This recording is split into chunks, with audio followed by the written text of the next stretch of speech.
Hello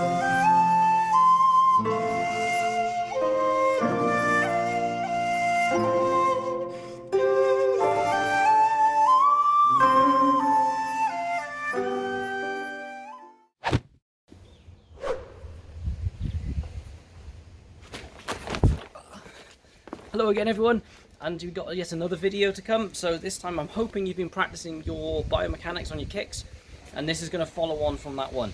And it's a brand new video on a completely different day, honestly.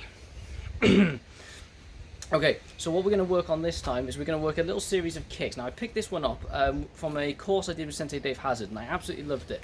It's a series practicing a lot of our kicks with the idea of, if someone defends against them, now this isn't, someone's not going to stand there while you're doing 7 or 8 kicks on them, but the idea is how you land from a very forceful defensive position. So if you do a kick and someone blocks, say like a maigeri down really hard, you're not going to just land on the floor. You're going to land and your body weight's going to get thrown forwards, and you're not going to be in a good stable position. So it's how we recover from that and use that position to fuel another technique, so another kick.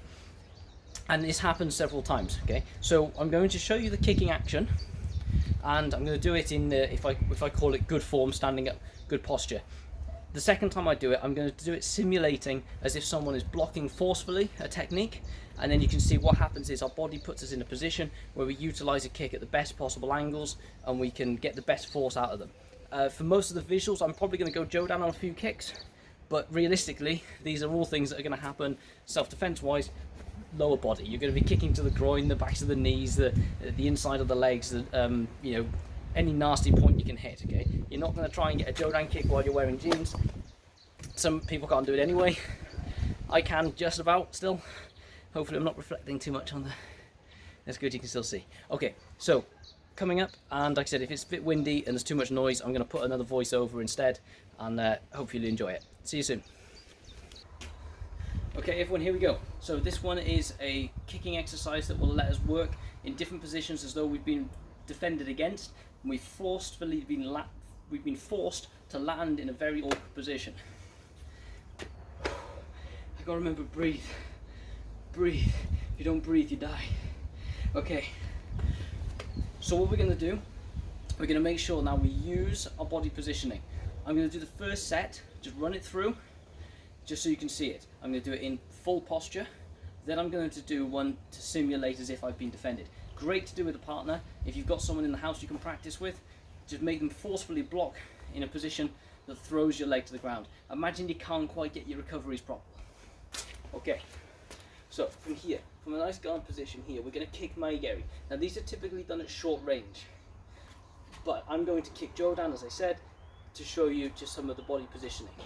So from here, nice guard up. From here, I'm going to kick maigeri, and I'm going to land short. Very important. From this position here, what I want to do, no, I changed my mind, I lie. You need to think about where you land. So what I'm going to do is I'm going to imagine I've been forcefully kicked up, pushed down to the floor. So when I kick, I'm going to land short, very short. From this position, I'm going to make my yokogeri kiyagi. Check out the previous video because I mentioned a lot about the importance of the foot and the knee position in relation to kiyagi and kokomi in yokogeri. So from this position now I'm going to make yokogeri kiyagi. So I'm going to snap through here. Okay. From that position I'm going to land wide. I'm going to rotate this base leg. I'm going to make my washigeri. Okay, you can go chudan, jodan, gidan if you wish. Okay, from that position there I'm going to make my mawashigeri. Now I've landed here just so you can see, but I'm going to kick mawashigeri. I'm actually going to land across. So I'm going to kick mawashigeri, I'm going to land here. So my body has now shifted, has turned a bit more. From that point there, I'm going to kick straight from the floor, but with the foot coming in front of the knee. For yokogeri kokomi. From that position there, I'm going to thrust. And now from here, I've turned my body again. From that point, I'm going to kick straight from the floor again. I'm going to push, excuse the view, I'm going to push my glutes back, push that body back, and I'm going to use a ushirigeri. From this position here, I'm going to keep ushirigeri. If you feel really flexible, okay, after that ushirigeri, you can also add oromohashigeri if you wish. I'm going to mix the order slightly here because I prefer a different position for the oromohashi.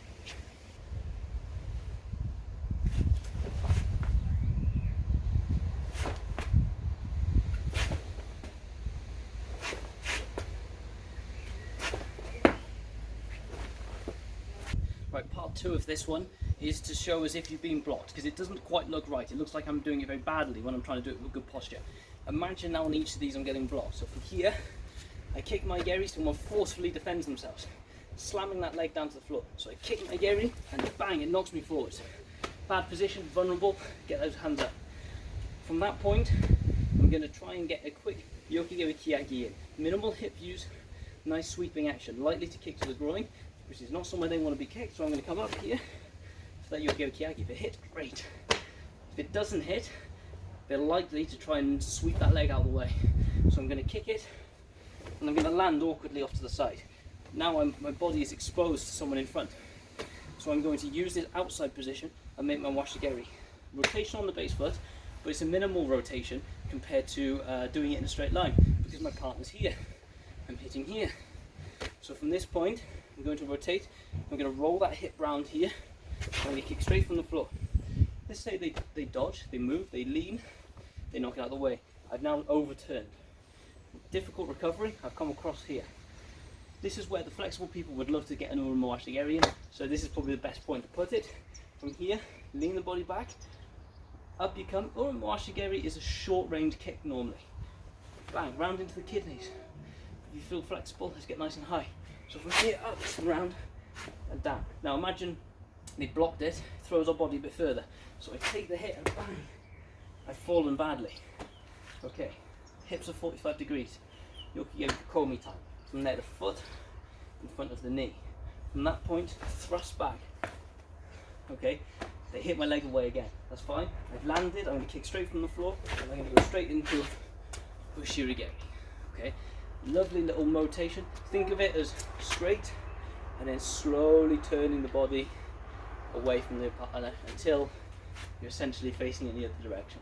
Okay, hope you have fun with it, enjoy it. If you have any questions, please feel free to ask, and I'll see you on the next one. Take care.